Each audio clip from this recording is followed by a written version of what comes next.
I left off, where my siblings were over the day that I was there. So I got to spend the rising of the new day with my dad. I rested under his roof that night and rise in the AM with him. Had breakfast, saw his routine, and then in the afternoon, my siblings came over. He was very happy. He seemed pleased. He was smiling a lot, and he looked at all of us. And then he came out with a whole bunch of his pictures, and he's handing it out to all of us, and he's signing his autograph, and he said, "You, my children, are my biggest fans, my first fans." And he was autographing all these the photos that he was given to us. And then he said, after that, he said, "Who wants to go to the movies?" And everyone was saying yes. And he's like, "Yes, we're gonna go see a movie today." And I was like sitting there just feeling so happy. And I was like, he said, "My children," and I was part of that, my children. And it meant so much to me. And having him sign my picture and autographing it and treating us like his fans, I was just like, it was just something for me. And it meant so much.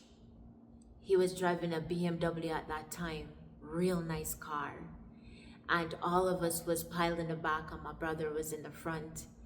And all of us girls were piled in the back because he was the only brother and he was in the front, and all of us girls piled in the back. And we went to some movie theater in Kingston. I do not remember the name of the movie theater, but he got us popcorn, and we were sitting and we were watching a movie, and we were just having fun. We went back home that night, and we were just having a blast.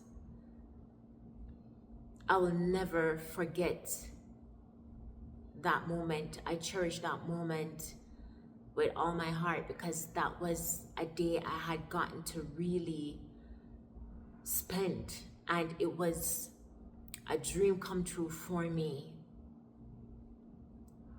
And I held on to that memory for as long as I can up to this day. It has become a comfort to me that I had spent a little time and with my siblings. And then from there, I went up to Auntie Judy, and then I went back down to the house. And this time when I went back to the house, my little brother, who was with us the day when we went to the movie, he was still there, and it was just me and him this time in the house together. And we were just talking and chatting and back and forth. And then I said I needed to use the bathroom, but my dad's house is huge, and it's just, you know, it's curvy. You just have, it's like complicated. But however, he's like, yeah, because I couldn't really remember my way around, because I'm telling you, it's like a maze. You'll get lost. The way how it's created, the way the house is designed. So however, I found myself going to my brother's room, and then I saw this young man coming out the closet, tall, handsome, and I was like, "Oh, I'm so sorry." When I saw him, and I was like, "Oh my God, I'm so sorry." So I run out the room, and I run to my younger brother, and I was saying to him, "Who is the guy in the room?" And he's like, "Which guy?" I said, there's a guy in the room down there. I'm like, "He's so handsome. Who is he?" And he's like, "There's a guy in the house." So we went, and then he's like, "That's your brother. That's your brother." I was so flushed in the face and embarrassed, because I was like, oh my God. When I saw him, I was like, who's this hottie? Like, ooh, he's so cute. Like I was like, he's so handsome. Like, I was like, oh my God, who is that? And then to find out he's my brother, I was like, oh my gosh. And then we introduced ourselves, and he was so kind and gentle. And when I looked at him, I saw my dad, and I was like, you know. And then I realized that, yeah, he's my brother, because I'm now getting a good face up look to each other. And he was welcoming as well. And I got to find out that he was a brother to one of the pair of twin sisters that I had met the previous day. Well, a couple days before that, because I was spending some time with Auntie Judy now. So I was leaving from there and coming down to our dad's house every now and then and just hanging out, and got to meet some siblings, and I was so happy. We hung out that day. However, Dad, I don't know, maybe he was doing something because he didn't return in time for it. So in the evening I left and I went back up to Auntie Judy, and I was so happy. You know, I was telling her, and she was so happy for me. And you know, she was one of my persons who was always full courage in me to just keep the spirit and keep going. And it's so funny that the circle of life, when you are supposed to be in a certain circle, it always happens where you're always having people in your circle that you never knew that had ties to certain people. Like for example, my sister, who lived with her grandmother, who didn't live with my mother. That sister was the neighbor of the lady who was my mother's friend, who now became a baby mother of my father, right next door. And you would think, how coincidental, because it was never planned. They knew nothing of each other, right? My sister didn't know that her boyfriend was my brother, and that her neighbors are my siblings, and she's my sibling. And it's just the circle of, and I always look into that as energy, as a circle showing a connection, that you will never escape your connection no matter what you do. Your connection is right there in front of you. Sometimes you don't know that your connections are there, but they are there. Until I start getting close with my second sister by my mother, then she was telling me, oh, you know that I live right next door to some of Jimmy Cliff's children? And I was like, you didn't know that that's my dad? She's like, what? And I'm like, yeah. That's my dad, and those are my siblings. And I never knew. And she was like, oh my God, your brother, what? And I still haven't gotten an opportunity to meet those children. Never got the opportunity to meet them. But I did do my best to reach out on social media.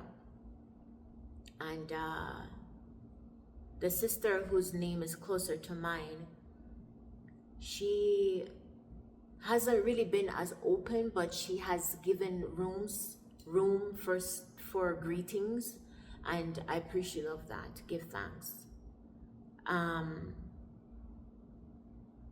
But as time went by, you know, I went through stats. My dad paid for all the years that I went through. And he became a little part of my life where now I can call him and talk to him on the phone. And he never made it to my graduation, my high school graduation, but he told me that anything that I wanted, that he would have granted it to me as a gift for graduating from high school. I've never disclosed any of the abuse I was going through with my mother to him. I never disclosed the hardship that I was going through with my studies and everything that I was going through, as I have skipped out a lot. I've skipped out a lot because I just don't want to go through that. And some things still can be kept sacred, even though I am sharing a lot, but there is still a lot that I have not disclosed.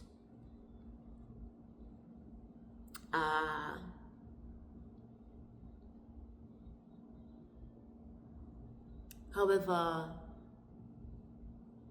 I had to share some things with my dad one day.